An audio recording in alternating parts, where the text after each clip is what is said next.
Google. Yeah. Okay, good. Just wanted to make sure because it will not act right if we try to use other browsers like Firefox. Good afternoon, everybody. Okay, well, I say that to an empty audience because right now it says nobody's watching, but that makes me sad. Me too. I know there should be some folks there on Facebook and Twitter. There it is. Okay, we are live on Twitter. We are live on Facebook. I imagine we're live on YouTube. What is Twitter? X. What do you want, the address? Giving you a hard time, man. Yeah. It's so there I was, formerly known as X, or formerly known as Twitter. Yeah. So that twitter.com/@there_I_was is where we're at. That's where we're at. All is that where we're at? Yeah. So we got 4 watching. I think it's time to start the show. And Dominique, I will also make you large at the time to help cue you in that it's time for you to start talking. Is everybody ready? Oh, I need to do one more thing. I need to get the notes up. And here we go.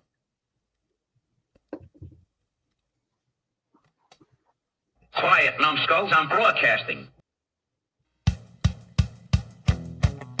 This here is a true story about crossing the pond at night in the world's smallest cockpit, on the tanker, through the weather. Oh, and to the tanker crew who did that, thanks a lot, we really appreciated that. I'm just kidding. No, I'm not.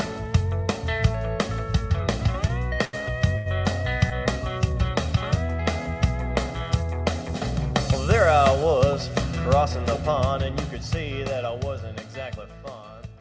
And there I was in thick clouds at 10,000 feet along the Canadian Arctic coast, losing altitude at 500 feet per minute, in spite of having full power and takeoff flaps. The single otter was covered with half an inch of ice, and I had 10 American fishermen on board. But we were still hours away from Great Bear Lake, falling off the sky, and I knew we would never make it. At this rate of descent, we would hit the tundra in about 15 minutes in thick fog and at cruising speed. All my maydays were wasted, useless, because the long HF antenna, which I had unfurled and was trailing some 30 feet or 50 feet behind us, was covered with thick ice. So I turned back and looked at my passengers in the cabin.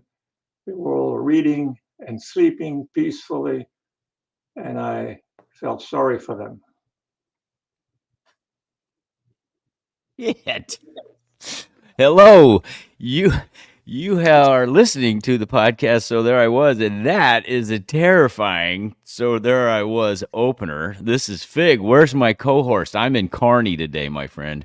Hey, good afternoon. Welcome home from your trip, Fig. Repeat here. I'm in New Hampshire, and that is none other than our guest this week, the author of Flying to Extremes. And I think extreme is probably an inadequate word for the type of flying that this man did over his career. It's a fascinating book, and I'm eager for you to go get it and hear it or read it. We're about to hear some of what's in that book. So I wanted to say bienvenue, Dominique Prinet, and bonjour, welcome to our show. So there I was. Wow. What a tale. And we're going to circle back to that later. But here's the other fascinating part of the book. It opens in World War II France, which is where you were born.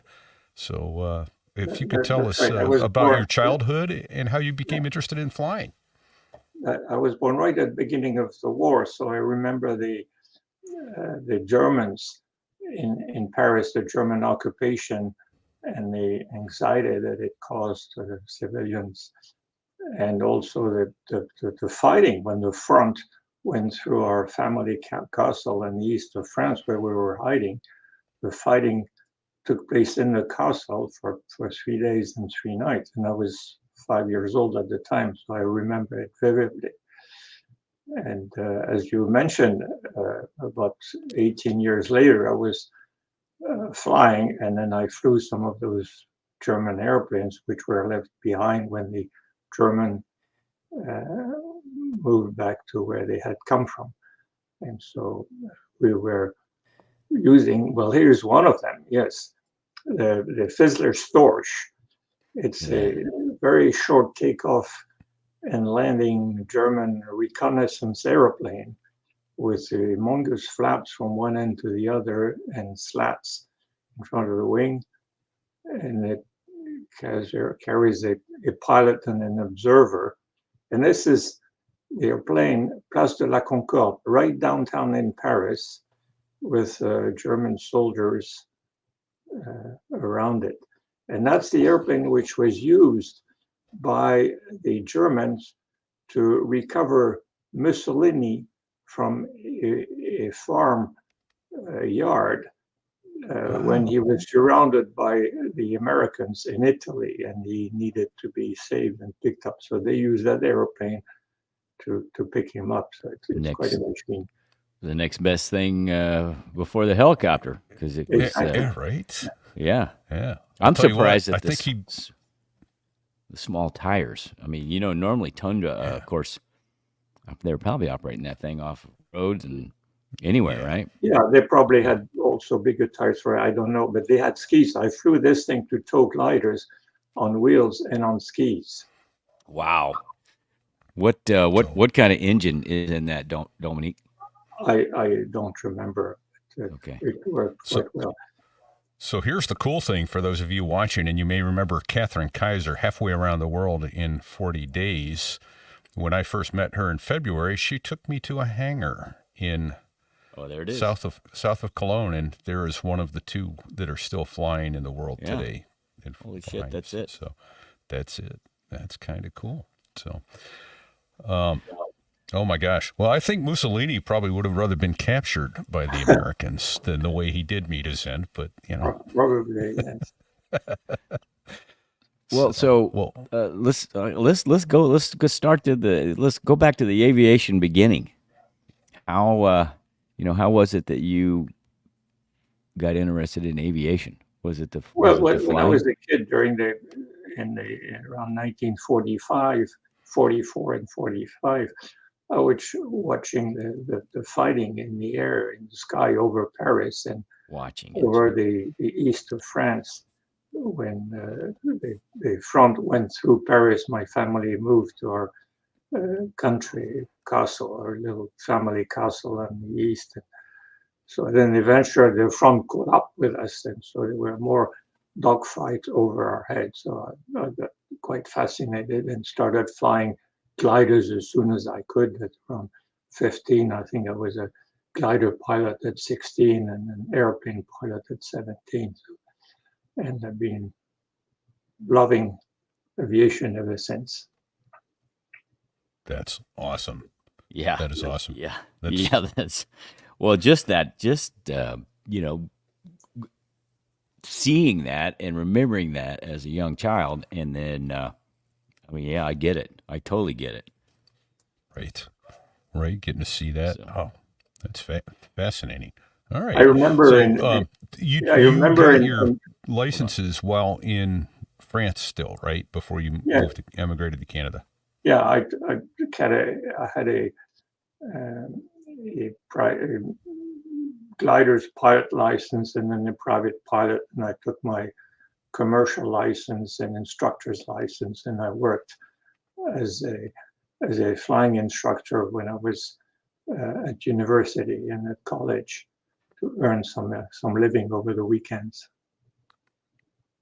Nice. Good way to work your way through college, I guess. Yeah. A lot of kids still doing that today. So, yeah, very nice. So, Well, how is it you decided to emigrate to Canada and find yourself way up where you were flying two extremes? Yeah, I was coming from a very old traditional family going back 500 years on my mother's side. And those people are very smart and very bright and have high positions. And I didn't feel up to standards, so I felt terribly frustrated and miserable and shamed. So I just packed up and went to become a logger. Just forget the family principles and hide in the forest in Western Canada, as far as from home as I could go, and just disappear as a logger chopping trees with an axe. That was my dream. And then I couldn't find a job as a logger, so I had $200 in my pocket, and that's not enough to buy a ticket to get back home. So I had to find a job. The only thing I could do besides cutting trees with an axe is flying airplanes. So I found somebody who loaned me some money to get the Canadian equivalent of my French licenses, commercial and instructor, which I got very rapidly. And I immediately found a job. I started flying up and down the coast. And I was fascinated by the beauty of the country, the openness of the people. You could do whatever you wanted and fly and land. You could land on water. You could land on logging roads. You can land on highways. You could carry stuff outside the airplane. I couldn't believe it. And as long as you didn't hurt anybody and didn't bother anybody, that was fine. As long as it's not strictly illegal, then you can do it. In France, in the country, you want to go to the washroom, you have to ask for government approval. I mean, you can't do anything without government approval. Well, here sounds like marine aviation, right, Fig? It sounds like you can't do it. That's right. It's the wild, wild west of aviation, is what you walked into. And there were right in 1965, you could really do whatever you wanted. You could even fly at night. I had a night license and an IFR, but you could fly at night and in bad weather with airplanes which shouldn't be doing it, and land on runways which had no light, as long as they didn't break anything. That was the key point. Don't hurt anybody, don't break anything, and nobody will bother you. So you've got to be discreet about it. Right. I'm actually looking through one of the photos you sent us, and I'm not seeing it now because it's too small on my screen. But one of the photos you sent me was an airplane with looked like two rowboats attached to the floats. Let's see if no, that's not it. But no, that's not it. Yeah, there is that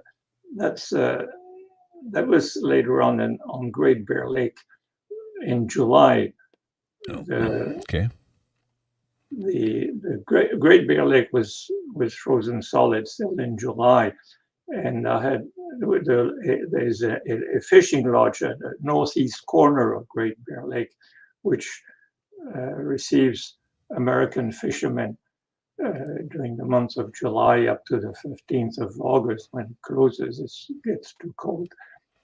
And the American tourists were coming in, but the lake was frozen except a few distant patches along the shoreline. So I had to carry some boats, about half a dozen boats. They're outboard motor, big aluminum boats. And so with the order on floats, I took off, and I thought I would fly with two boats, and it wasn't a good idea, but that's the one. There's a boat on each side. Jeez. So, oh my perfectly God. aerodynamically safe. Yeah, I had takeoff power and takeoff flaps, and I was just cruising along. That's as high as I could get, maybe 1,000 feet above the ground or so. Wouldn't climb any higher, and flying very, very slowly. But eventually we made it. So I did half a dozen trips like this to carry all the boats to various places for the fishermen who arrived a few days later. Oh my gosh! That- So that just incredible, isn't it? triggered a. I have a. So you triggered a question for me, Dominique. The one of the chapters, you were. I don't remember. I don't remember which chapter it is, but one of your passengers. He had a lot of equipment that you had to get to a certain spot, and it sounded like I don't know what kind of a plane you were flying, because I was envisioning like a beaver. That was a beaver. The picture with the boats on the sides, An right? otter. That was an Oh, it was an otter. otter. Otter. It sounded like it needed to be a roll-on, roll-off cargo type plane, but I doubt that was the case. I don't remember what equipment it. It was most of my flying was carried in the bush was with otters, and we Okay. had we carried loads, some pretty extraordinary loads of, for instance, loads of drilling pipes. So you Yeah. could get a ton of drilling pipes in there. I remember one of the And descriptions you had was of trying to load a snowmobile transverse across, yeah, and then decided that wasn't going to work. yeah. Well, I asked the passengers to put that was on a Beaver, a smaller airplane. Okay. I asked the passengers to put their load in, and they had a skidoo.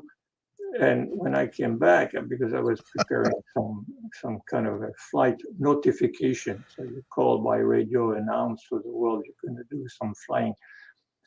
And so when I came back, I could see the Beaver was on the ground, loaded with the two doors open at 90 degrees, and a skidoo set up in the Beaver, but right across. So a piece of the skidoo was sticking out on one side, a piece of the skidoo was sticking out, and then the doors were in front of it, open at 90 degrees, like gigantic air brakes. Yeah. And I looked at it and shook my head and said, "Oh, this thing ain't gonna fly." Yeah, sounds like exactly like that, like the speed brakes on an A4. Two big Yeah. old boards sticking out sideways. Gosh. Yeah. So, and then I discovered just recently that a guy had actually done it, but he had the idea of removing the doors. So it did fly with a skidoo across, but as long as you don't have the doors at 90 degrees, then apparently it's fine. Well, I hadn't thought of that. Less drag. Yeah. There's innovation. Yeah. Oh my God. It worked. So, Wow. Good. let me ask this. Not quite to do with flying, but when you got to Canada, did you speak English? Yes, absolutely. I was Okay, so you learned English in school in France. I learned English at school, and I spent a year in London. Well, after the war, Okay. life was pretty miserable in France. So when I was 6 years old, my parents sent me for a year in England, where things were better. You could have some food. And that's where I learned the language. Okay, super. Oh, and at that age, it comes almost naturally, I would imagine, comparatively speaking. Yeah, So, okay. All right. So, this is just some of these are the most terrifying stories, folks. I'm telling you, go get this amazing book. I don't know where to. It's kind of like I don't know where to start. I'm stuck. I'm stuck with so many things. I want to ask. I think then. So you started off. Well, first of all, I was astounded by the incredible amount of money they threw at you to do this. Was it 3 cents a mile, direct line of sight? Yes, paid by the mile. Yeah. It's 3 cents a mile for the Cessnas, 4 cents a mile for the Beaver, and 5 cents a mile for the Otter, and that's all very good. But most of the work is to get the charts, because you need 20 or 30 charts. You've got to collect the charts, find out which is which. You've got to load the airplane. That's a pilot's job. You've got to fuel the airplane, pump the floats, and load the airplane. And that could take an hour or two to load the airplane. You've got to remove the seats and fill up the stuff. And then you try to take off if you're on water. See if it'll take off or not. And if it doesn't, then you come back to the dock and unload some gear and try again. And sometimes I got to try 2 or 3 times before I could finally take off. And in some cases, or well, fairly frequently, I had stuff piled up in the order and passenger on their belly above the gear, right below the ceiling. So I had 4 or 5 passengers. I had a ton of gear and drilling equipment or whatever, no room for the seats. So the passenger crawled above it. They were lying flat on their belly with one guy sitting in the back, another one in a co-pilot's seat, and we tried to take off. No. And if it worked, fine. If it didn't, have to unload some of the stuff. And then, so once you get going, you can, most of our flights were several hours long, with sometimes there's a refuel on stop, so you have to bring your own fuel and 45 gallon drum, stop and refuel. So they're long trips, but you didn't know the weather. So while you were flying, you were looking forward and looking at trying to figure out what kind of weather to expect. To find some clouds, you go underneath or below, go around, and then you have to stop if the weather gets too bad, because you can't turn around and come back. You don't get paid.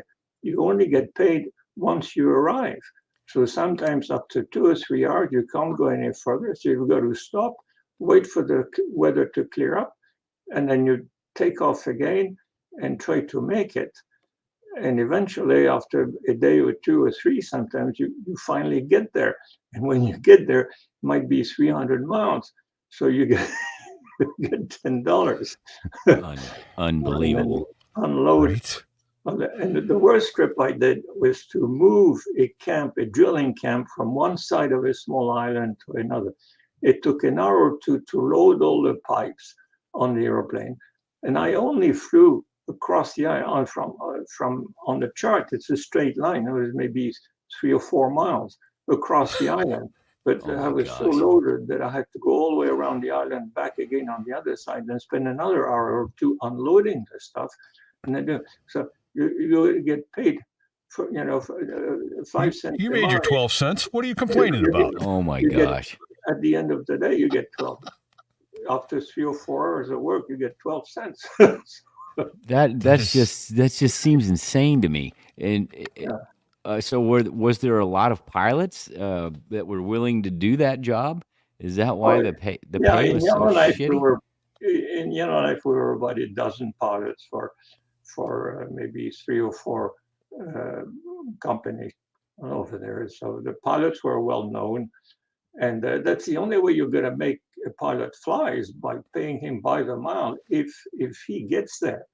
Otherwise, the pilots would turn around and said, "Oh, it's too hard and it's too dangerous." So, but if you pay them, it was incentive. When they get there, they'll find a way to get there no matter what.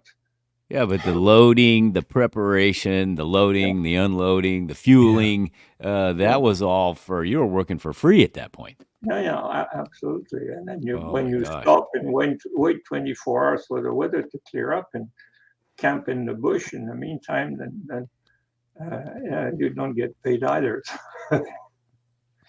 But at least you were able to carry, big comfortable sleeping bags and air mattresses and tents. Oh, wait, none of that. No. Some of the stories of you, sleeping on the door in an abandoned church. Sleeping under the table at the mayor's house or the chief of the sleep wherever you can. But I always carried a sleeping bag with me, and a bunch of emergency equipment and some food. Sure. This was definitely, it came in handy on more than one occasion. If you read the book, you'll find out.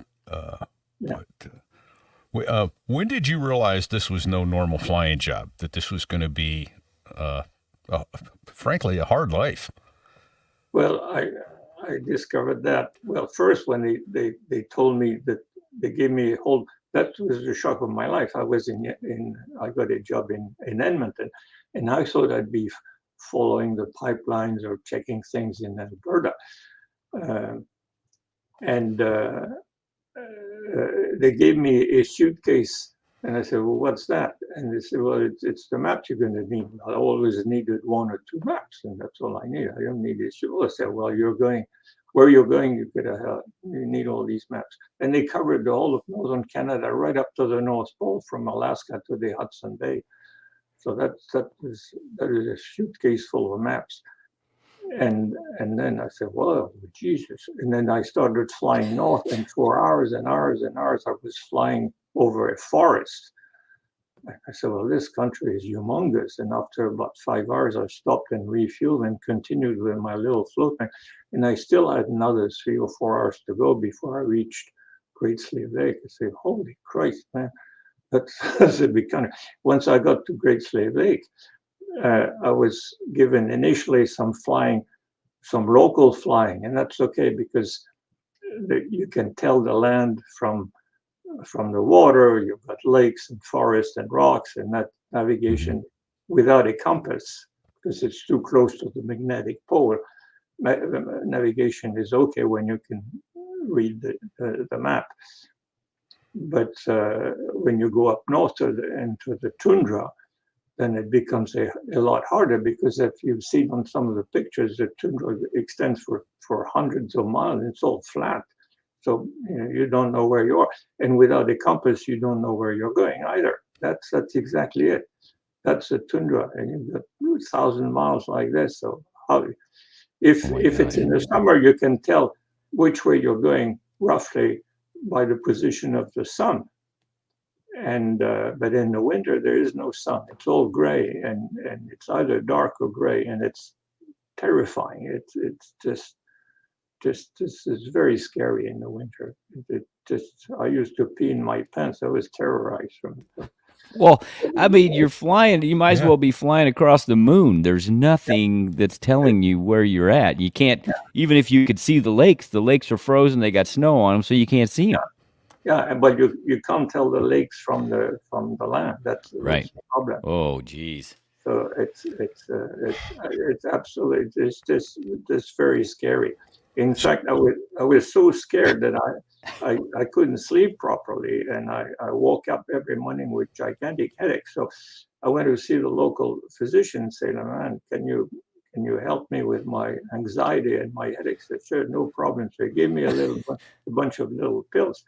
And after 2 or 3 days, I was the happiest bush pilot in Yellowknife. I was going to work singing and laughing, and thought nothing of it. And it was below IFR, and I still take off. It didn't bother me a bit. And after 2 or 3 days, I said, look, I've got to stop those pills. So I went back to having anxieties and nightmares and headaches. But that's how I survived. Oh my God. I'm going to have anxiety, nightmares, and headaches just from these stories.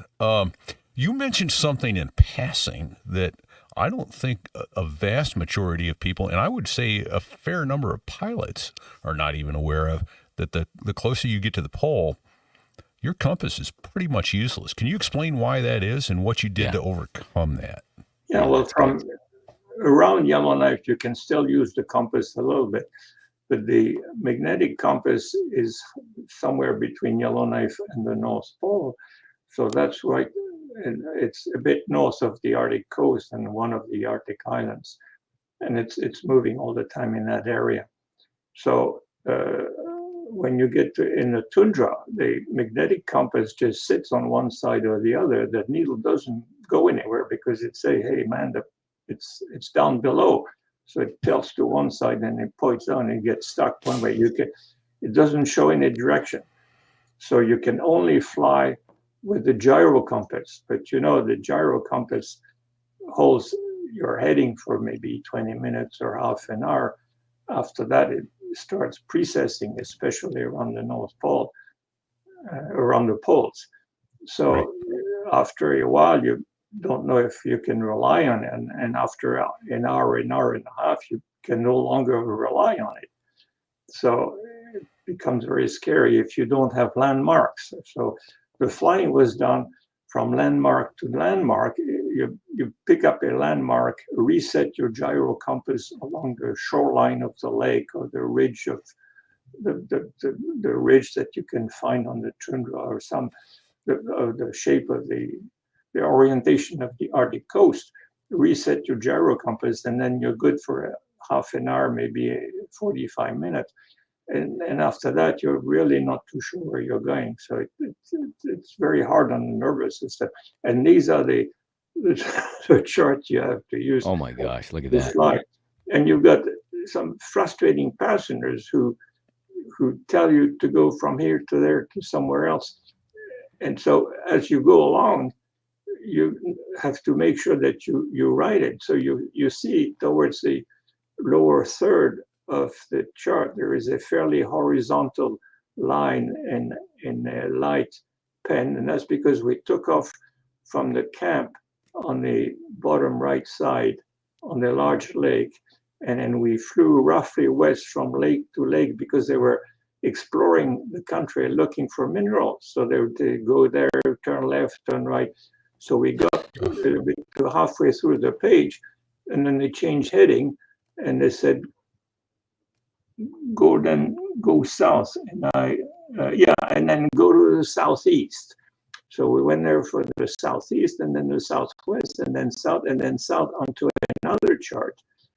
And then if you don't follow it from lake to lake, then how the hell are you going to tell where you are and how you're going to come back?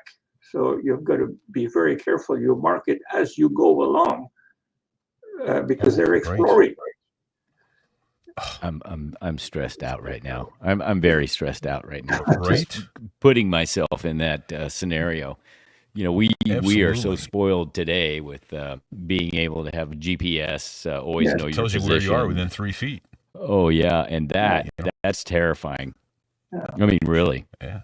I totally understand why you couldn't sleep very well. So Just thinking about what you had to do the next day would be enough, right? Exactly. Right. So and I think on one of the occasions you had gone to look for somebody's gear or a tent or something like that, and then you found it and you wound up doing some pretty tight turns and then landed and forgot to lock your gyro compass in place. Yes. It went, turned, shut down, and of course now it's tumbling. And since it wasn't locked, you didn't know which way was northeast, west, south. How did you recover from something like that? Well, I didn't. I took off. And I was horrified when I was setting my DD. Discovered that I hadn't locked it on landing when it's still working, and I had set it up on some landmark half an hour before, so I could still trust it roughly. So I landed, pick up my two passengers who had been forgotten for 3 months. We just That's right. It was the two prospectors that were two prospectors. Yeah, we had dropped them, and they were in t-shirts and shorts and sandals in the summer. Then the winter came along and the lakes were frozen. We had to wait until it was frozen solid enough so we could land and pick them up. And nobody could find them because we didn't know exactly where they had been dropped. And they had a little white tent in the middle of nowhere. How the hell are we going to find it? The white tent in the tundra, because the lakes are not even marked on the map, and they're not named. So only the pilot who drops them off knows where they are, and he puts in the proximate position with the pin on the chart. Well, that pilot left and went to fly somebody else out. Of course. So nobody knew exactly where they were. So we sent pilot after pilot for several days, and I just happened to bump into them and flying at very low level just by the tent to pick them up. But then I forgot to lock the gyro upon landing. So on takeoff, I had absolutely no idea. I didn't even know where we were on the map. I just had found them and stopped to pick them up. Didn't know which lake it was. It was probably not even marked on the map. So I took off because it was getting dark, and I shouldn't have. I should have stopped there and then called for help on HF. But I took off and then went around and around and trying to find a landmark. And I eventually found a large lake, which was still partially open. So it was large enough to be shown on the map, and was able to recognize that. But by then it was getting so dark, and we were flying so close between the hills and very low stratus. It was getting dark. We were 2 or 3 hours away from Yellowknife. I had to land, so I landed on the end of the lake, which was frozen, but I didn't know how thick the ice had. Oh, I geez. didn't like the landing. That's the only place I could land. And so we landed, and we spent 20 hours in the dark. And when the daylight came up around 10 o'clock the next morning, we took off, and I knew that I could recognize the lake, so I could reset my compass, and with that we were able to go home. So yeah. This is a whole nother level of this is a whole nother level of stress and craziness. Oh, Yeah, it yeah. is. It is. Yeah. And I think you said that the prospectors, they were They- actually quite jovial. They were obviously Yeah, happy yeah, to be alive. I thought they'd be mad, but I didn't think they'd be still alive, because they survived because they had managed to shoot one caribou, and that they ate the whole caribou, including pieces that you don't normally eat. I bet. And to keep warm, they had made a stove out of aluminum. Was it a suitcase, you said? Aluminum suitcase. Yeah. Which they had. So they cut a hole in the cover, well, in the suitcase, and put some tin cans, one after the other, and cut the hole in the top of the tent, and that was the chimney. So, and they cooked Unbelievable. whatever they did not eat from the caribou. They cooked, well, they burned the antlers and the skin and the bones and the hooves and whatever they could. And by the time I arrived, they had had no food for a long time and no heating system for for several days already. So it was time to pick them up. Yeah. I'd say so. Holy smokes. Yeah. So on the way back, when we got close to town, I called the office by HF an hour in advance and told them that those guys need some food and some drink and some smokes. So by the time I arrived, they each had a hamburger ready, some French fries, some Coke, and the manager had a bottle of whiskey, and he each gave them a glass of whiskey, which they deserved. Right. So they were very happy when they started eating all this food and drinking the whiskey and smoking the cigarette. They were like new men. And then they disappeared. They disappeared in town. I guess they were looking for a woman, I imagine, and then they go back to normal. So that's how prospectors work. You know, when they come back from town, they celebrate for a while, totally useless for 2 or 3 days, and then they go back to normal. Absolutely amazing. Holy smokes. Well, and so you did a lot of floats, skis and wheels, Yes. that sort of thing. The interesting thing I found out was that you talked about the floats tended to fill up with water. You spent a lot of time pumping the floats out. I've got a friend who's got a Skywagon on floats, and I don't ever recall him having to pump those things out. But that was just a normal matter of course? Well, the thing is, in the bush, you have to land pretty well, no matter what the conditions are, even in very rough water. Okay. The floats take the hell of a beating. And then you have to park the float plane on gravel beaches against rocks, and you have to fly in and out of rivers which are very shallow. So occasionally, for instance, when you take off, you have to turn the airplane into the stream and let it go back downriver until the cliff or the turn or the fall, and then you take off. And when you drift back slowly, you can hit some rocks and damage the pontoons. Gotcha. And I have one colleague who, doing exactly that, punched a pontoon so much that he couldn't fix it, and so he had to call for a helicopter to come in. He had a few passengers with him. Helicopter came in with a pump, with a little engine pump, portable pump, and he installed the engine on the pontoon, on the Otter, and the pump was pumping the pontoon, the compartment, while he was taking off and flying. That's right. I remember that. The hole was so big Terrifying, that right? Yes. it was filling up the compartment. Before he could take off, he would have been half sunk. So he had to have the pump Sure. going on the water. And you said more than one guy balled up an airplane in that stretch of river trying to get out of there. Yeah, exactly. Just But I had so, yeah. a manager who did exactly that. He came in and he tried to take off with 2 passengers at a time. Well, he was more audacious than I was. I only took 1 passenger off at a time and a little bit of gear, one at a time, and then found a lake from where we could take off with a full load. But he tried to take 2 passengers at a time. So he took off and didn't have the space and ended up hitting the rocks in the fast current and rocks upriver from the takeoff. So he hit some rocks in there and rolled the airplane in a ball, and they tumbled down. Mind you, it's very shallow. So they rolled down the river until they came to a stop further down, and they waded back to a beach and then waited a couple of days until somebody noticed they were missing and came to. Oh my gosh.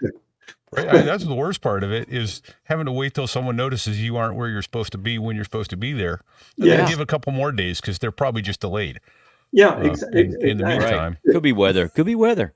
Could be weather, yeah. So Yeah. that's if somebody knows what you're doing, because a lot of like the trip I was doing with prospectors, they wanted to explore the whole area, so it'd be gone for 5 hours exploring the tundra.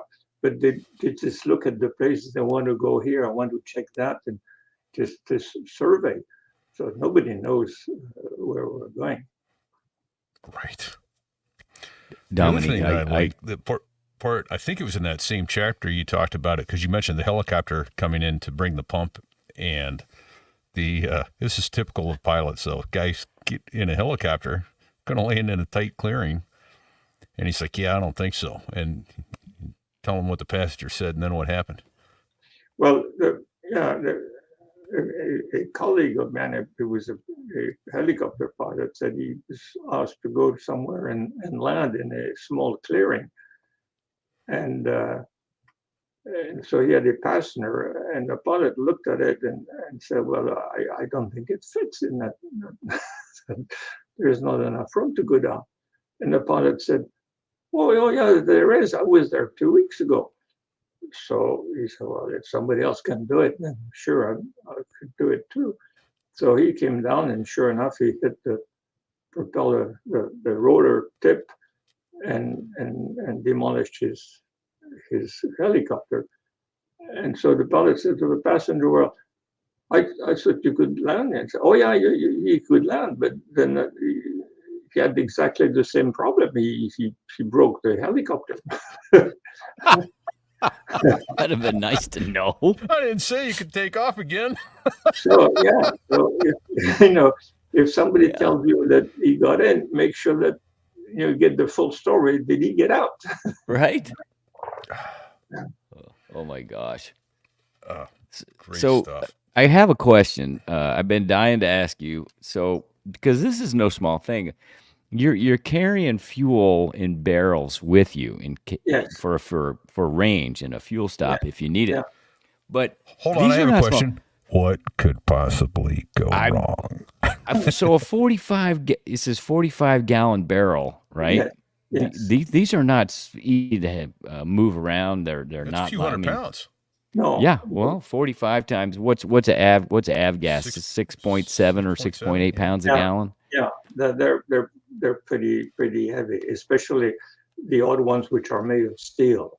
Some of So how do you maneuver the? I mean, you don't look like a weightlifter kind of guy, and no, but you need a couple of rails along which you roll the barrels, and it really takes 2 people to roll a barrel up on the floor, and then you can straighten up the barrel.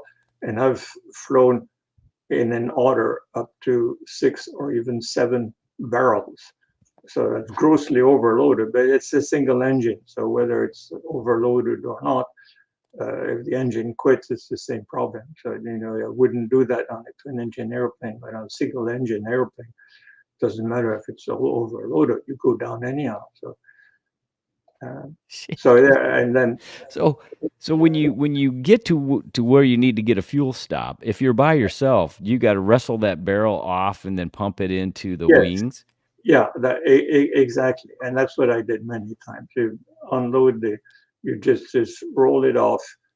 It falls on the tundra, straighten it up, and you carry a wobble pump and a filter. It has to be a felt filter to retain the rust from the barrel, but also the moisture which accumulates in the gasoline. So you have to have a filter. And one day, somehow I lost my filter.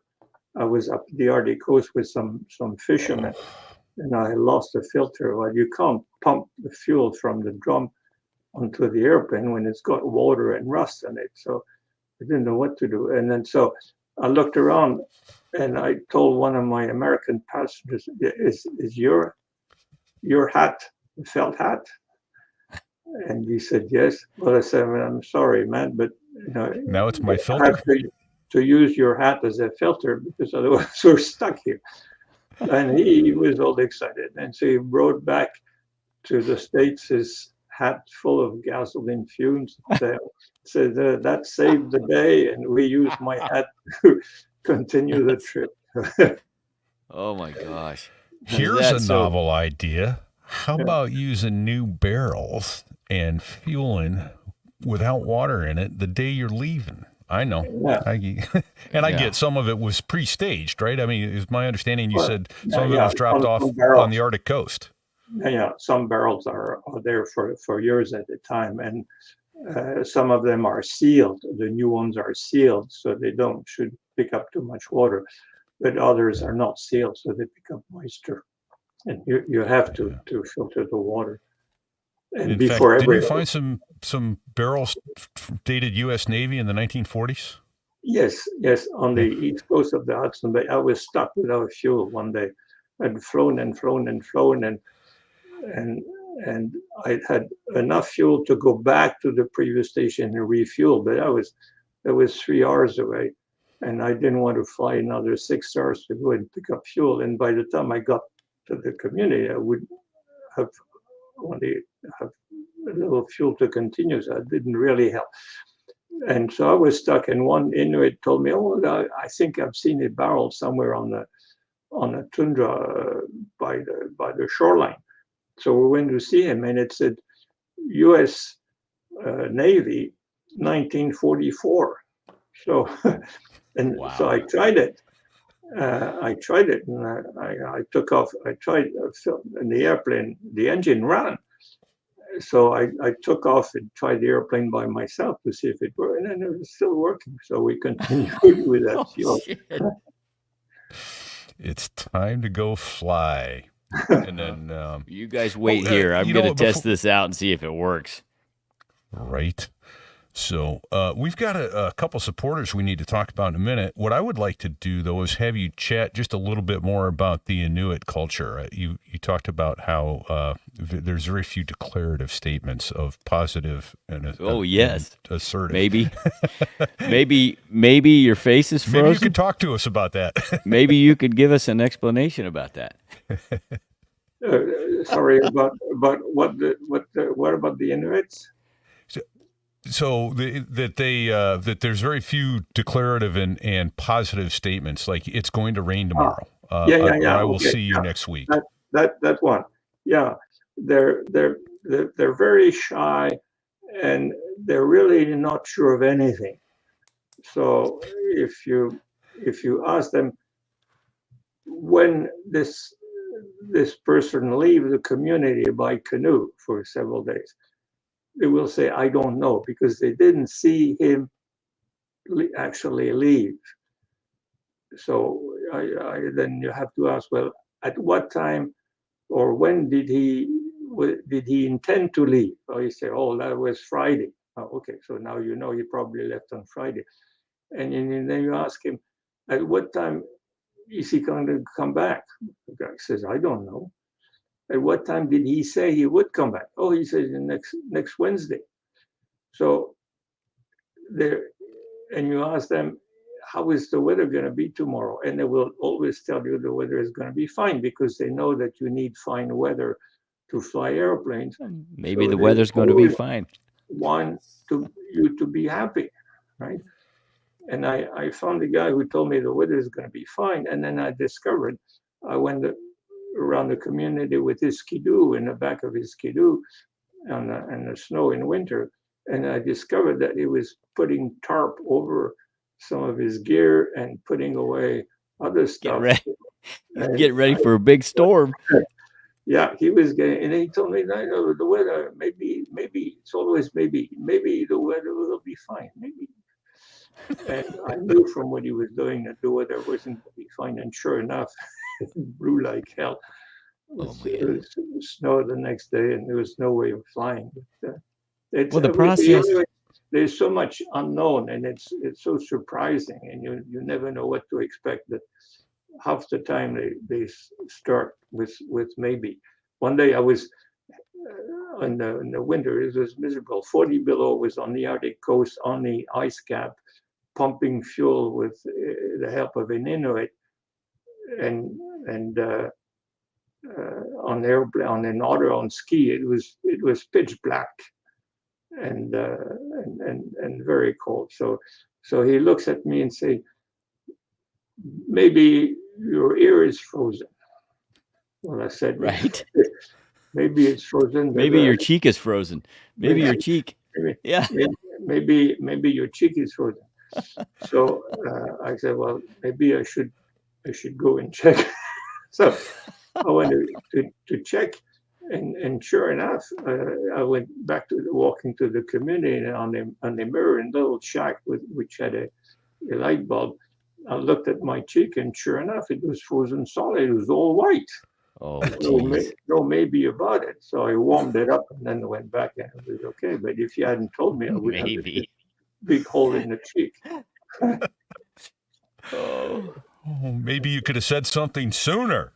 Maybe you could let me know when it looked like it was getting frozen. Right? Oh my boy. Gosh. All right. Yeah.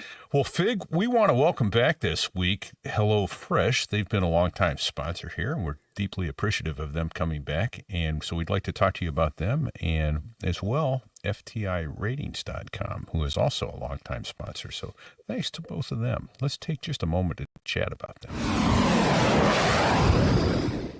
So there I was, thinking about what to cook when I remembered HelloFresh has me covered. Plans change, life gets busy, and HelloFresh gets it. You can easily customize your delivery from week to week, adjust the delivery date, or even skip a week if you won't be home. Total flexibility. Plus, the menu options are endless, whether you're into fit and wholesome, quick and easy, vegetarian, or need something family friendly. There's something for everyone. You'll never be stuck eating the same thing again. But wait, it gets better. Want to swap out a protein or make it veggie friendly? No problem. You can easily customize your meals, and don't forget to check out the HelloFresh Market for delicious add-ons to jazz up your delivery. Now, let me tell you why I love it. I hate cooking. Seriously, I hate it. I would rather do anything than cook. I'd rather sit hungry for hours than deal with meal preparation. But with HelloFresh, the hard part is done for me. Everything's pre-measured and the recipe card is foolproof. All I have to do is follow along, and suddenly I've made dinner and my lovely wife gets a break for the night. It's a win-win. Now, the best part? For free breakfast for life, go to hellofresh.com/free. So there I was. One free breakfast item per box while the subscription is active. That's free breakfast for life just by going to hellofresh.com/free. So there I was. And remember, HelloFresh is America's #1 meal kit. Thinking about how to get that ATP or type rating? I found the answer. Flight Training International, also known as FTIratings.com. Since 1993, FTI has been helping pilots like you, whether you're fresh out of the military or just looking to up your game. FTI isn't your typical flight school. It's veteran founded, and their instructors know exactly what it takes because they've done it themselves. We're talking decades of real world experience, flying everything from military jets to commercial airliners. And don't worry, these aren't some dodgy old light twins you'll be flying that smell like sweat socks and avgas. They've got full motion FAA certified simulators, the same ones the major airlines use. It's like you're actually in the cockpit minus the peanuts and passenger complaints. And the best part, you can study wherever and whenever. Thanks to their innovative iPad app, you're ready to train wherever life takes you. Oh, and veterans, listen up. You can use your veterans benefits to cover the cost. FTI has your back from mastering the Airline Transport Certification Training Program, ATP-CTP, to getting your type rating. Plus, if you mention, "So there I was," when you sign up, you'll snag $100 off your first course. So what are you waiting for? Go to FTIratings.com and start your journey to becoming a top-tier airline pilot today. FTIratings.com. Don't just fly, soar.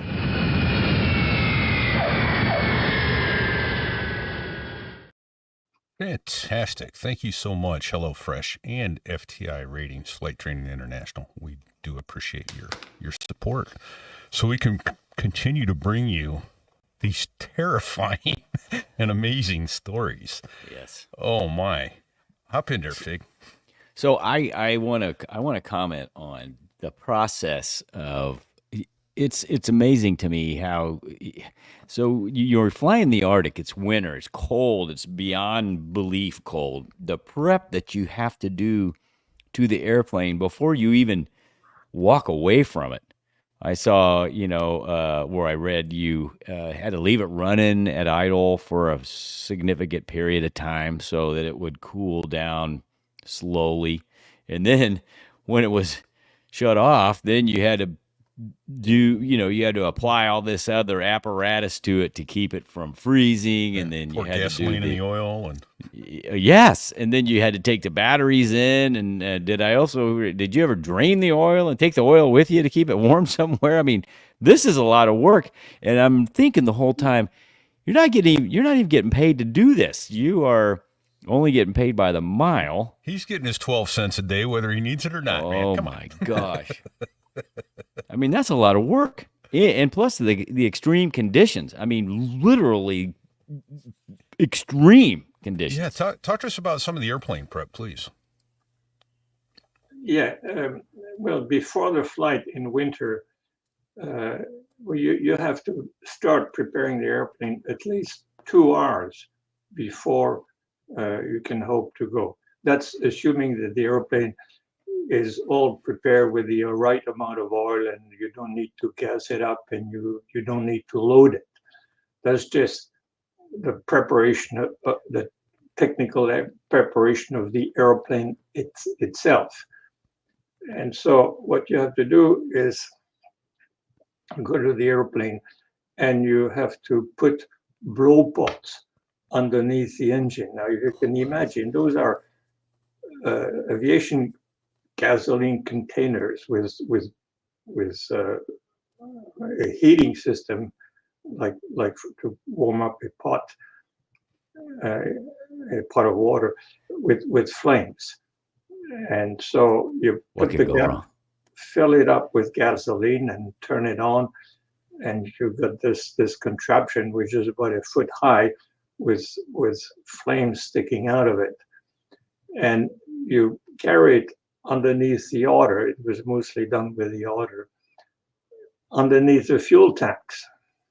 So you pass by the fuel tanks, which are always a bit dripping because before takeoff, you have to press a little button to drain some. If there is any water at the bottom of the tank, you have to drain it before every flight. So there's always a little bit of gasoline floating underneath it. And you bring one blow pot underneath the oil tank and the other blow pot underneath the cylinder. And the engine is covered with a tent, which goes right down to the ground, to the snow. So you put the blow pots there, but before the blow pots, you need to have aluminum tubes, the chimney tubes, that you put one above the other to connect the blow pot to the oil tank. So there's a stovepipes, and connect the other blow pot to the cylinders. So those stovepipes. So you get it, and it takes about 45 minutes to warm up the cylinder and the oil enough that you can start moving the propeller, which is otherwise frozen solid. You can't budge it. So when you start being able to move the propeller, that means the oil is no longer congealed, so that you may be able to start the engine. So then you remove the blow pots, you remove the stovepipes, and you remove the tent, and you remove the board which is in front of the radial engine. Everything run into the cabin, and in the meantime you have or have not reloaded the battery, which weighs about 50 pounds in the back. Sometimes you take it out for the night, sometimes you don't, and you start cranking up the engine and see if it'll fire, and usually it does.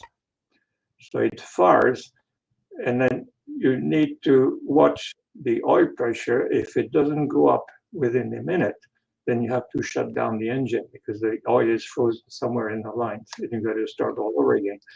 If the oil pressure comes up within a minute, then you let the engine run or idle, and increasing progressively. And it takes 45 minutes of running the engine at idle until it's warm enough that when you accelerate, you get full power. And so the whole process takes about 2 hours. And then finally the engine is running ready to go, and you can tell the passengers that they can come in. But in the meantime, you have to climb on the wing on the otter, and it's quite high, so you've got to make sure you don't, it's very slippery. And with a broom, you have to brush off the frost on top of the wings. And if you can, on top of the tail too. Sure. So the operation. And when you come in to land and want to park the engine, the airplane, then you have to make sure you put some branches underneath the skis, or raise the skis to let the airplane rest on wheels if it has wheels also, so that the skis don't get stuck during the night on the snow. Right. Don't get frozen to the snow. Yeah, it frozen on the snow. And then you have to let the engine cool down for about half an hour, 45 minutes, until it's cold enough that you can add gasoline on the oil. So you pour about a gallon of aviation gasoline in the oil tank, and then briefly start the engine to mix it all up to dilute the oil. Just to lower the That viscosity. is done. Then you can put the cover on the front cover in front of the radial engine, and you put the tent over it. And depending on the condition, you take or do not take the battery out and keep it somewhere warm so it doesn't freeze overnight. So Amazing. it's a long process. I'm exhausted. And on top of that, there is a loading and unloading of the airplane. Oh yeah, then there's that. Of course. There's But at that. least you're always warm. You had plenty of winter clothes. Oh, sure. The wind was So never you're blowing or always anything. busy.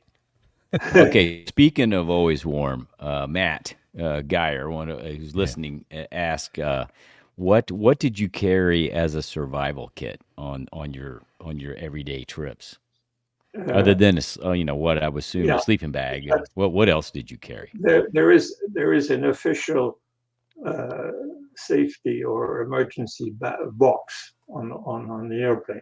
Well, I used it once or twice, and there's hardly anything in it. There is a little pack of matches, book of matches.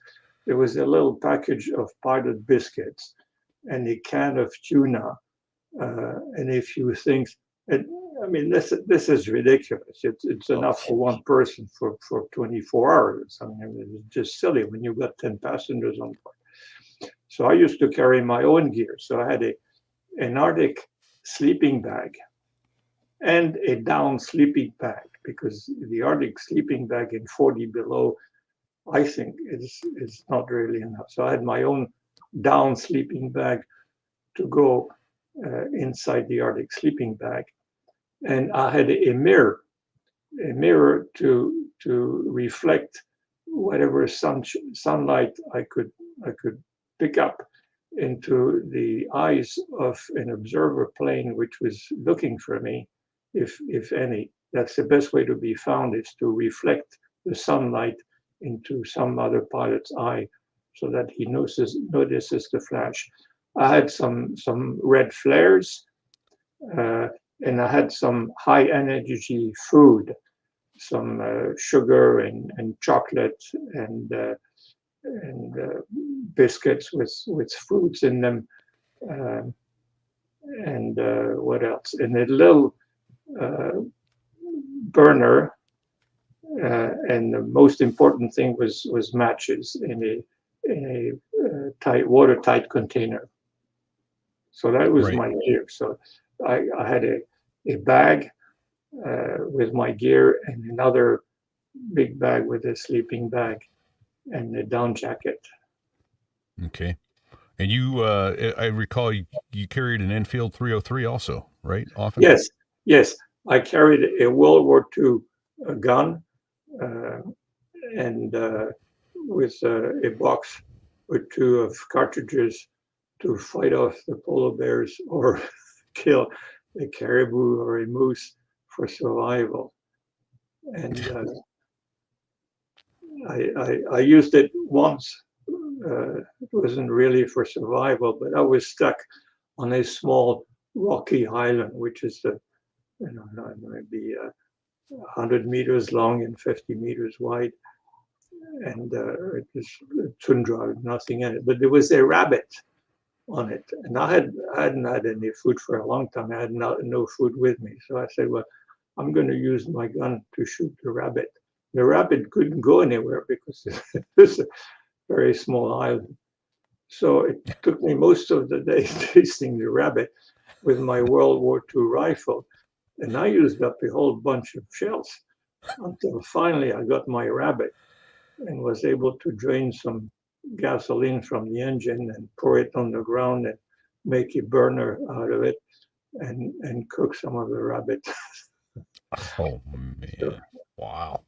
I'm glad I didn't have to rely on my gun, my aiming ability to survive in the Arctic.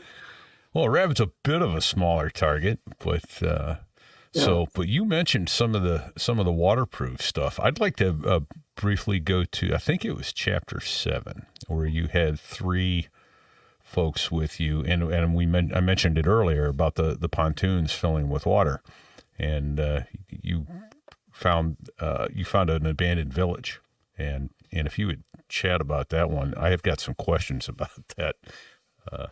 Are you familiar? Do you need more of a hint? I'm not sure which one. Okay, you landed. You said the ocean was too rough, so you landed on the river, and then you pulled the airplane up to the rocks, but near the rocks, but it was high tide, and so you needed to have it offshore just a little bit. All the tents in the village were abandoned and had rotting and skins and fish, and you found an abandoned church, which you ultimately slept. That's the place where I was trying to fly back from the Arctic coast with 3 American fishermen who spent the day fishing Arctic char, not getting any char. So at the end of the day, after 24 hours, because of daylight all the time, they bought for $1. They bought an Arctic char for one of the natives, so that they would have something to show for the trip when they come back. So they wrapped it up in newspaper, and we were flying home. And we couldn't. The weather was too rough. It was with a Cessna 185. So we tried and pushed the weather flying through it or into it. And below it and zigzag it. So after several hours, I turned around and came back and landed on in a small community on the Arctic coast, which was totally abandoned. It was shacks and houses, and so we landed on the river. And because of the tide, I couldn't park the airplane the normal way by dragging the pontoons backwards up on a shelf on a beach, gravel beach, with the nose pointing out so you can easily take off. It would have been high and dry, so I let it float. And with my 3 passengers in it. And eventually, the next day, I went to sleep on the church, abandoned church there. And the door was missing. There was nothing inside the door. Half the floor was gone. So I slept on the door, which had been removed from the hinges. And the next morning, one passenger came in and said, well, maybe we could go. And when I looked at the airplane, it was sunk. The nose was sticking out. The front of the cabin was above water. But half the pontoon, or 2/3 of the pontoons, were underwater. No. And one of the passengers in the meantime had joined me, but he hadn't said anything. So I said, well, what the hell happened? And he said, well, the man, there was a man and a woman and a young fellow. So the man and the woman said, well, during the night, it started sinking. So this other fellow went out, and because the 2 front seats were occupied, we both moved to the front where it was dry, and the back started sinking into the water, and it sunk with it, and we sunk with it until it stopped when it rested on the bottom. The nose was sticking out because it was attached to the shoreline. So Jesus, well, how are we going to get out of here? And so I spent about 48 hours.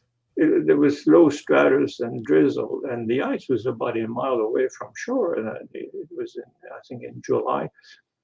So the water wasn't very warm. So because of the light drizzle, we had no towel and no other set of clothes. So I took my clothes off, and I spent about 24 hours working in and around the airplane in the water and trying to get it out. And I eventually found 4 empty 10-gallon kegs in the community, all rusted and beaten up, which I used. And so I was swimming to the back of the airplane and diving and attaching rope to the back of the pontoon and going up and trying to wrap the rope around the 10-gallon keg and tighten up to lift the bottom of the pontoons. And eventually it took me about 24 hours to do that, or more, maybe 36 hours of nonstop working around naked and trying to get this back of the airplane up in the water. And every time it came up a little bit, I ended up with 4 10-gallon kegs at the back, 2 for each back of the pontoon. And every time it came up a little bit, I was able to pump a little bit of water out of the pontoon until eventually the whole airplane was off the water, could pump up the floats and tell the passengers we're off. And I'm sure the water the ice you were was working a mile in away, so the water wasn't frozen yet. It was plenty warm. It was on a river, and it was July, so it was getting better from week to week. But it's a little river, and so there was no risk of freezing. But still, I bet that water, I could be wrong, but I bet that water had to be at least 60 degrees, if not cooler. It was pretty cold, yes. Yeah. But there's the swimming and the diving and trying to attach ropes at the bottom to pick up around the back of the pontoons, and try swimming with a 10-gallon keg and wrap around a rope around it and try to pull it so that the bottom of the pontoon, the back of the pontoon comes back up to the surface. Yeah. I mean, you got no leverage. You're just floating around swimming. It's just very frustrating. But eventually it worked. I'm But then astounded by that story of survival alone, just I am because. too. So I live in New England, and it's past August, but you go out in the Atlantic Ocean here in August, and the water is at its warmest. It's about 60 to 62 degrees. Stand in that water knee deep for 10 minutes, and your bones ache. Yeah. And here he is, 24 hours fighting this fight fighting for your very life. I mean, nobody knew where you were, right? No, nobody knew where we were. Yeah. No SatCom, no GPS. No, nothing. That's Nothing. That's so in the meantime, my passenger, they ate the fish that they had, the $1 fish that they had bought from the Inuits. Yeah. Right. And Best gourmet fish meal they'd had in a while, I bet. Yeah. So I tried to catch some little squirrels, and I couldn't. And I tried to catch some fish. We had a bit of a net in the survival box, and it was a bit of a net which is about 3 feet long and 1 foot deep. When you throw that across the water, and you can wait all you want, there's not going to be any fish in it. So that was useless. And we did have some pilot biscuits and a can of tuna, but the lady opened the can and she said it was too fat, so she threw it away. I mean, we could have been there. I thought we'd be there for a week. I thought we'd be there for a week before anybody finds us, because I wasn't sure at all we'd be able to get out of here.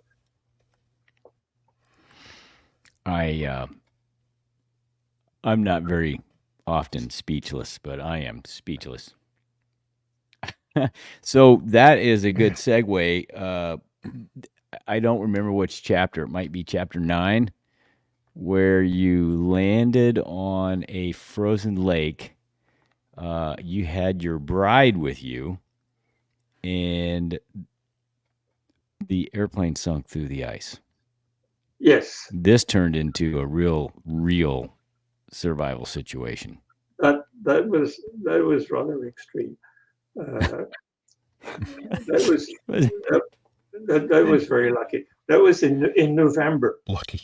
And I had a flight to bring fuel with a Cessna 180 to a prospectors camp about 3 hours away from Yellowknife, just east of Great Slave Lake, close to the tree line.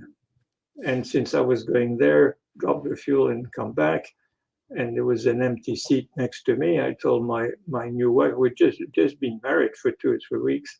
Oh my gosh. I told my new wife, well, look, come and share my work with me and see what I do for a living. So she said, fine. And the weather wasn't too bad. It was overcast. But so we flew about 3 hours, I think, or 4 hours to get to the camp. And I found the camp and made a very smooth landing, done purposely smoothly because I wanted to impress my wife on, of course, my flying ability and other talents. So we landed, and we were just about to stop right in front of the camp when all of a sudden I had a big crunch, and then the countryside disappeared. Everything became gray, and I said, well, where is it? Where is everything? There was a lake and some trees and rocks, and everything all of a sudden is gray. And I scratched my head. I just couldn't figure out where did it go? What happened?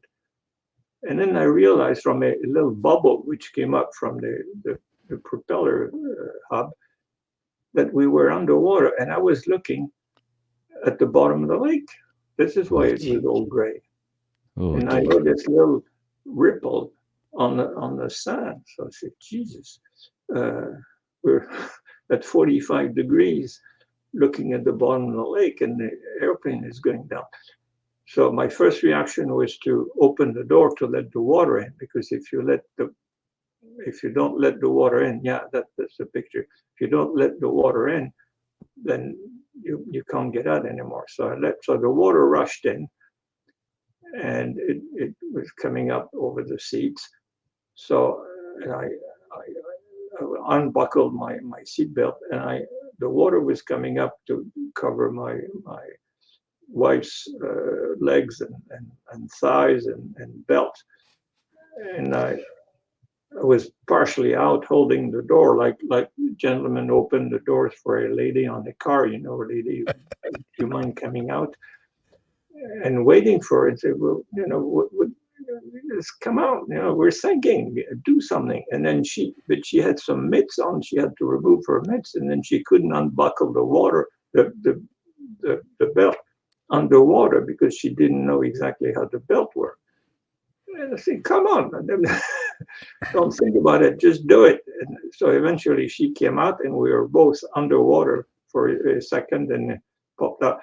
And so we swam and I pushed her over the ice because the ice was about an inch thick. So, and she's light. So I helped her onto the ice and she was able to stay on the ice because she was light. But I couldn't. Whenever I pressed on the ice, it broke, and I couldn't push myself above the ice. What do I do? So Oh my God. I stretched in the water and rolled, eventually rolled onto the ice so that the ice held my weight. Oh, And we ran to the cabins through the snow. It turned out the camp had been abandoned for months. There were three shacks, and it was locked. There's no way to get in. There's nobody around. And all my gear is way in the back behind 4 or 5 10-gallon kegs of fuel underwater and under the ice. And it's 35 below, and I'm not going back there, and I won't have time to get my stuff out. So what do we do? So I told my wife to keep walking quickly around one of the shacks to not lose any heat. And in the meantime, I forced my way into one of the cabins, which was a kitchen. So we went inside and turned everything upside down looking for matches.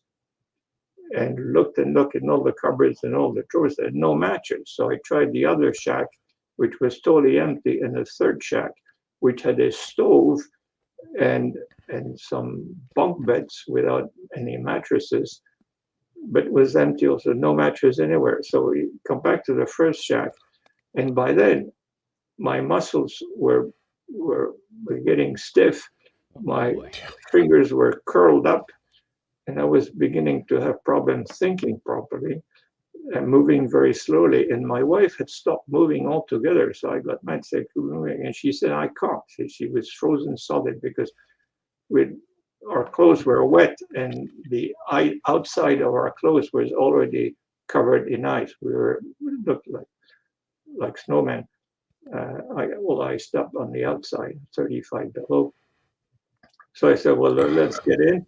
And I told her to sit down on the floor against the wall. And before I sat down with her, I closed the door so that the wolves wouldn't tear us apart.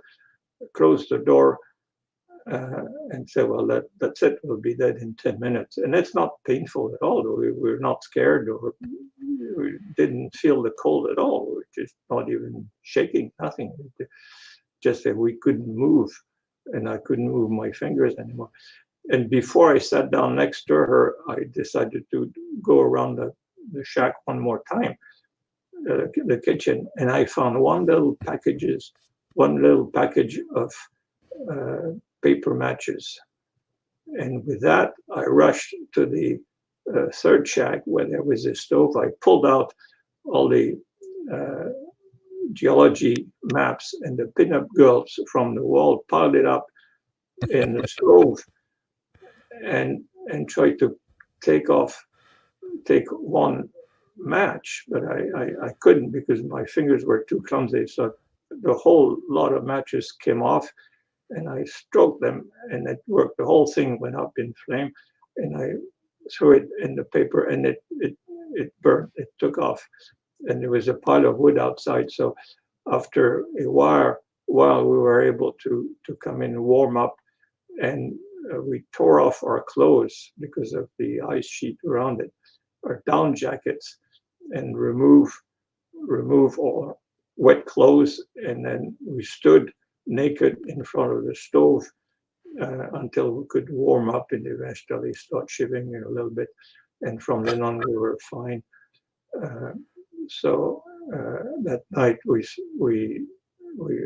still couldn't use our clothes. So we found a tent and rolled ourselves into a tent and used one of the bunks and spent the night there.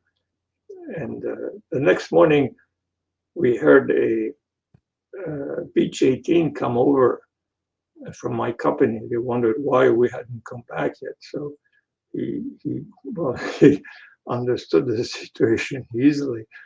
The tail of the airplane was sticking out and the top of the wings. That's it. And so I wrote on the ice, please drop sleeping bags. And the little paper came back floating down a few minutes later saying, I'm sorry, no sleeping bag, but we'll come back and get you out when we can. So he disappeared. And after that, that is phenomenal. So you said she'd been with you about 3 weeks at that point. Did you ask her then, how do you like me so far? No, I was afraid that she'd go home to her mom after that. But no. And here you are 50 years later. 50 years later, she's still around. Congratulations. What a story. That's I mean, just it's the survival part of it. What the will to keep moving. But that was just pure luck. It was just one little package of matches, and that was it. That saved us, just purely by accident. Just terrifying, amazing, incredible. That's just wow. Yeah. That is that's fabulous.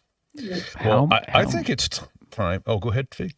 I was just going to ask how many hours of bush flying did you have? I have about 5,000 hours of bush flying. Oh my gosh! Yeah. And every one of them, it sounds like extreme. I mean, there's nothing normal about doing that kind of flying there.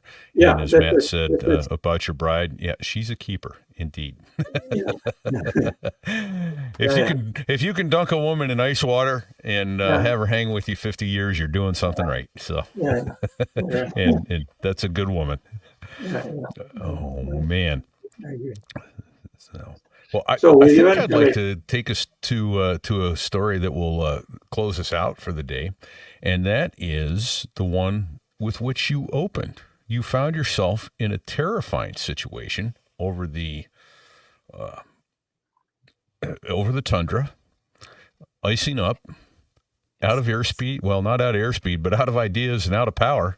What happened? How did that come to an end? We had all the ice. Yeah. All the ice on hit the a mountainside.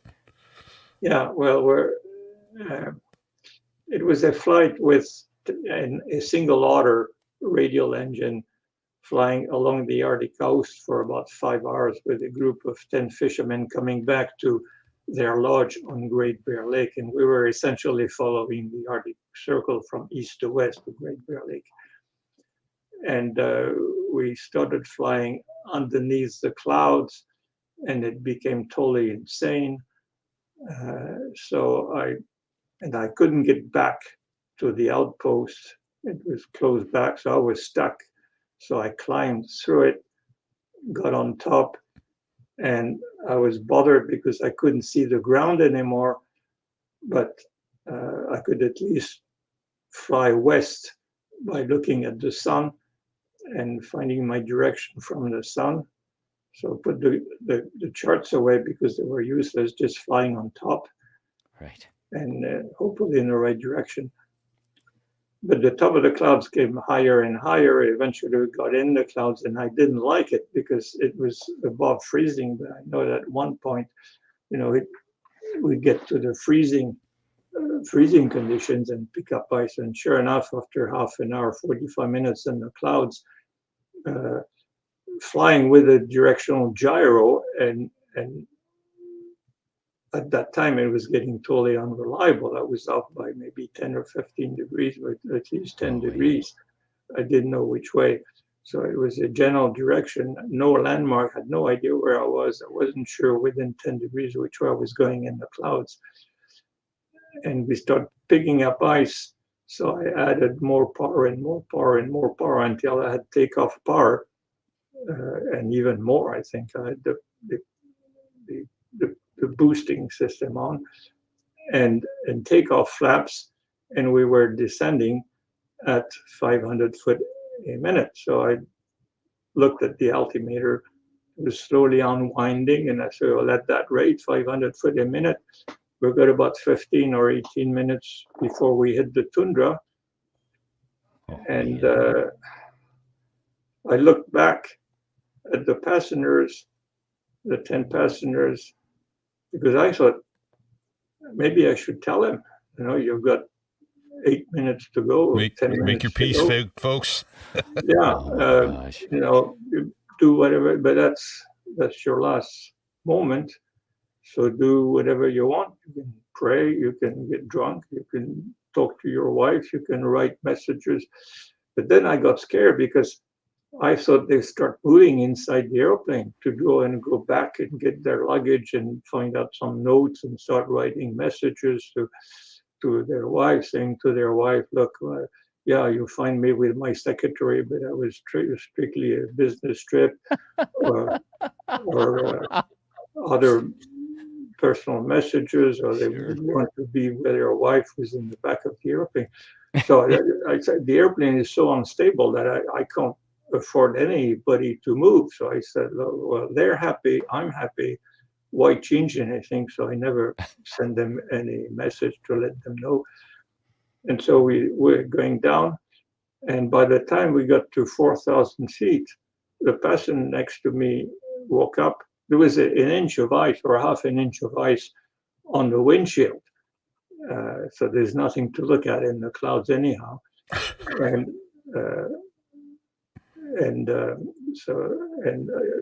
there's nothing to see on the sides either. So the passenger next to me woke up and he looked at the altimeter, 4,000 feet, looked at his watch, looked at the altimeter, and pointed it to me and said, "Are you sure it's 4 o'clock? I have 4:15." So I didn't say anything, and then he noticed the altimeter was unwinding, and 3:45 and 3:30. So he realized we're going fast. Time's running backwards.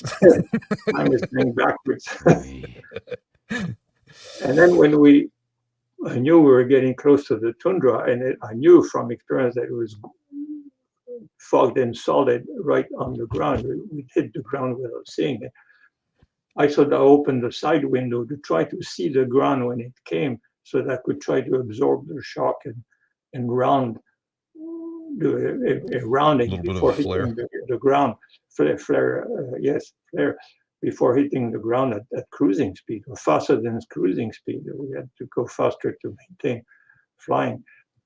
And then all of a sudden, the everything which had been gray all the time became dark. And I figured, well, that change means we're going to hit the tundra. And I still couldn't see it, but it became dark very slowly. And then the grass and the little rocks appeared all of a sudden. So I just pulled back, leveled off, and we passed at cruising speed a whole chain of rocks. And I thought we were going to stall them. And then I figured, well, this is really unfair. If we had hit the grass, maybe we'd bounce a couple of times and turn upside down. Some of us might survive. But if we hit the rocks at 120 miles an hour, it's hopeless. So we eventually stalled and fell on the rocks. And we just missed the rocks. We just passed them. And when we hit the ground, it turned out it was water. So the rocks were at the edge of a lake, which I could see because of the thick fog. And when we hit water, and we were pontooned, and we just at the right angle. So the shock wasn't brutal. In fact, there was smooth landing, and that's when the passenger probably looked out and wondered why we were landing in the tundra in total fog at such high speed. But anyhow, they didn't complain. So, and as soon as we hit water, I didn't know whether it was landing on a river or on a lake or across a lake. We couldn't see anything in front because of the ice and the fog. Couldn't see anything on the side of my window. It's just water and fog. But on the passenger side, I could see the shoreline because we had crossed it at 45 degrees. So through his window, which he opened, I could see the shoreline. And I told him, look for a place where we can park the airplane. If you see a beach, any kind of a spot, just let me know. So, and guide me. I told him, guide me along the shoreline because I don't see anything and I can't see the shoreline. So guide me on the shoreline. And he did. He turned left or right to follow the shoreline. Stay and tell me when you see a little beach. And all of a sudden he said, oh, there is a little beach coming. So I turned the airplane 90 degrees. And sure enough, there was a little gravel beach. I rammed the plane up the beach and stopped. just Unbelievable. Totally unbelievable. Gee, how come we were here? It just, I couldn't believe it. So I scrolled back, and since all the needles were in the red because we had been flying at full power all the time, fully fine pitch, all the maximum everything. So so the engine, I needed to let the engine cool off for a long time. And then that's when the little lady came over and said, have we arrived at the lodge yet? And I say, no, ma'am, but the weather is so bad, we're going to stop for a while and have a cup of coffee. And she said, oh, great, I wanted to stretch my leg. Well, I told her, lady, if you go and stretch your leg, don't go too far because the fog is so thick that even the seagulls are walking. And in the meantime, the passenger was staring at something in front of us. And I told him, what are you looking at?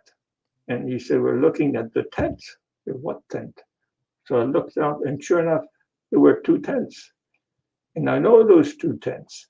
They're typical of a group of typically a PhD professor, a PhD students working on their thesis, and a cook.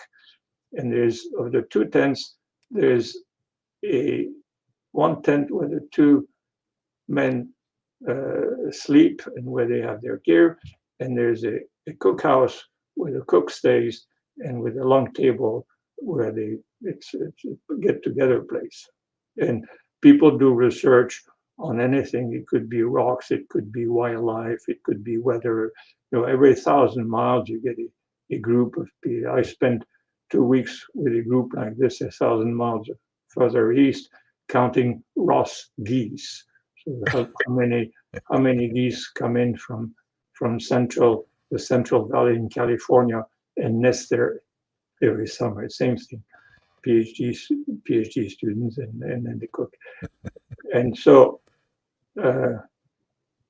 this is why I told the lady we're going to come in for a cup of coffee. Now, the airplane was still in the water, with the nose up on the beach, and the pontoons were covered with half an inch of ice, so they couldn't get back through the normal passenger door. So I brought everybody down through the cockpit, down the ladder, on the pontoon. I was hanging there and helping the passenger, and they slide down the pontoon and then jump the last 2 feet to the ground. And they all went to the cookhouse, where one guy was sticking his head out with a beard, and from the other tent, as expected, there were two other guys also with a beard sticking out because the weather was so bad that they stayed in camp all the time. So we moved in, and we were welcome. And the cook was delighted because he had visitors, so he could cook for all these people.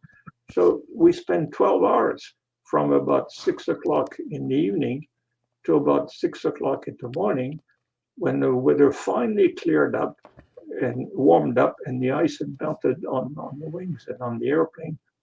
And they had a wonderful time. So they told fishing stories, and I told them flying stories. my main concern was trying to find out where on earth are we. So I had to try discuss geology because they turned out to be geologists and show some interest in geology so that they would pull out their own geology map and I could find out where we are. So eventually, I was so enthused with geology that they pulled out their map, and because I was asking questions about the geology in the area, they did pull out their map. Well, I didn't listen to their story. I just wanted to know where our lake was. And it was on the side of it, there was a lot of marks around it. So I spotted the lake and I memorized the shape of the lake and tried to read some coordinates. And as soon as I knew that, then I rushed to the airplane to find it on my own chart. And I knew where we were. So the next day when the weather, and the passengers, they thought it was part of the trip. You know, there's when you go on a tour in Thailand or in Nepal or someplace like that, usually a bus tour, they stop for lunch somewhere and you can buy some things and have a bite to eat. So they thought it was part of the program. You know, it was a place where you could have coffee if needed. And so they ate. They drank all their coffee. They ate all their biscuits. The guy even cooked something for us, a soup or something like that, which they ate too. We emptied whatever they had. They had supplies for the rest of the summer.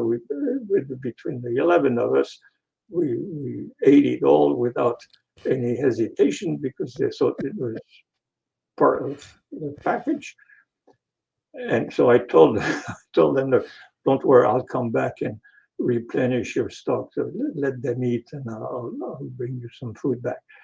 And the next day we took off around 6 o'clock, and around 8 o'clock we arrived at the lodge just for breakfast. They all came out and they had a shower and they had breakfast and then went out fishing on Great Bear Lake for the lake, and nobody knew any better.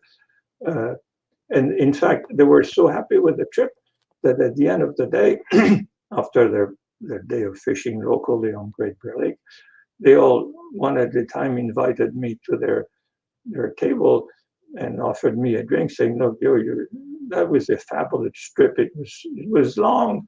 It was really too long. It was 5 hours, but we really liked this to stop in the middle so that we could stretch our legs and have a coffee and relax." That was very well organized, and their fishing had been good, so they were thrilled.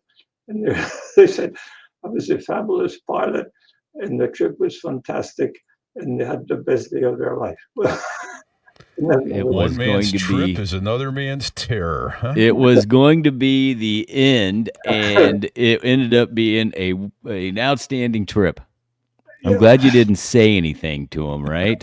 Yeah, and I never said anything to the management, to the lodge people or anyone. Nobody ever knew. But that was 50 years ago, so now I can talk about it. Oh, statute of limitations is up. The book is out. Dominique, your stories. Oh my gosh. I'm probably going to have nightmares about some of this stuff. Horrifying, terrifying, amazing, incredible, flying to extremes. Thank you for writing the book, and thank you for spending this time with us. We are deeply grateful and thrilled to have a guest like you come on and share just a smidgen of what it's about, and you can get a lot more of this from the book Flying to Extremes. I can't recommend it enough. It is a wonderful read. Book.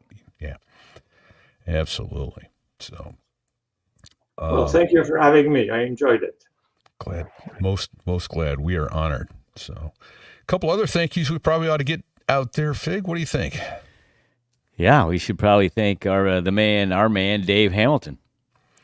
Indeed.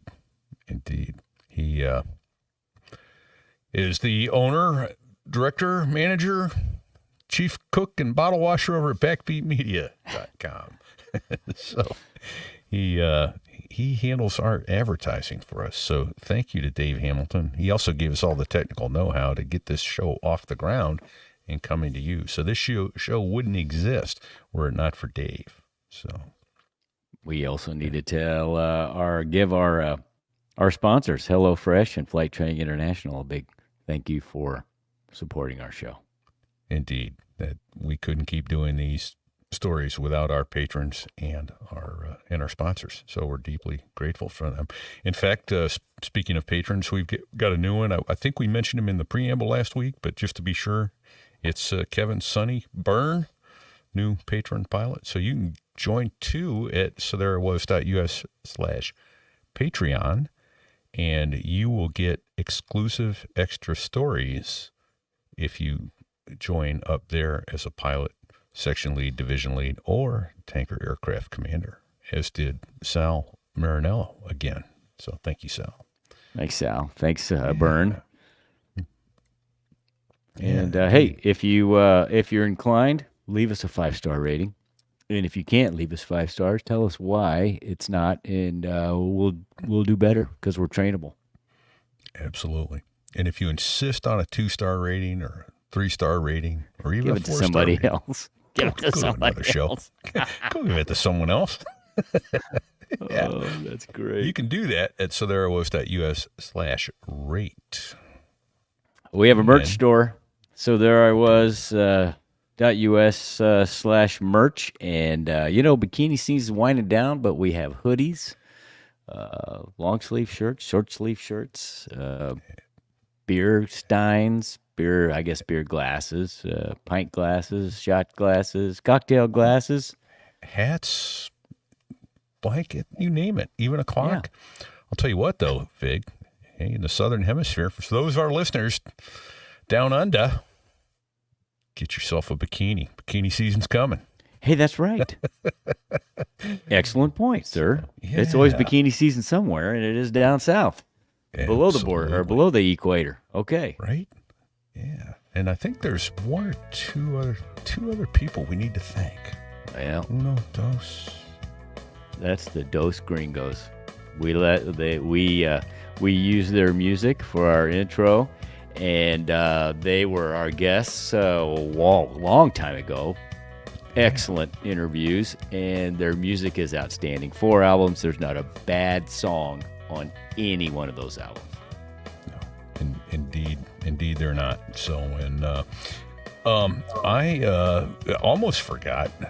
Sticks, thank you for putting that up ever so briefly. There was Badass, BDSAviationPhotography.com. Thank you for letting us use your images and those great gift packs that you sent us some time back. Love the coins, love the patches.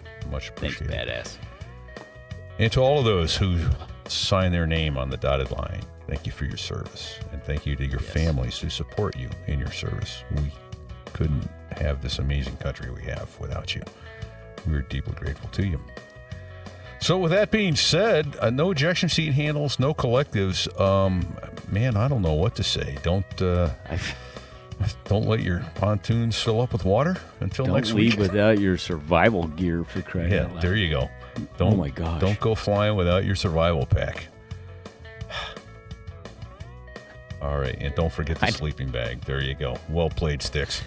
Well played. All right, there you go.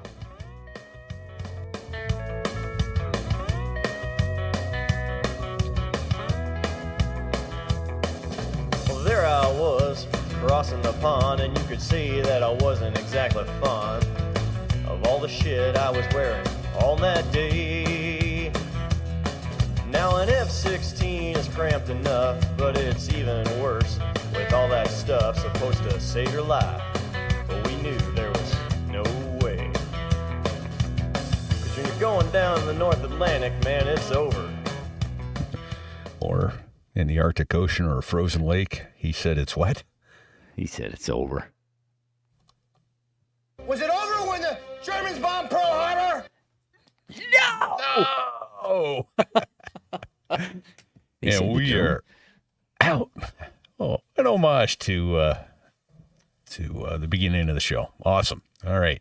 I am going to end the stream here, everybody, so we can get the extra done and get underway. Thank you, everybody that's watching online. Whole bunch of you today. Much appreciated.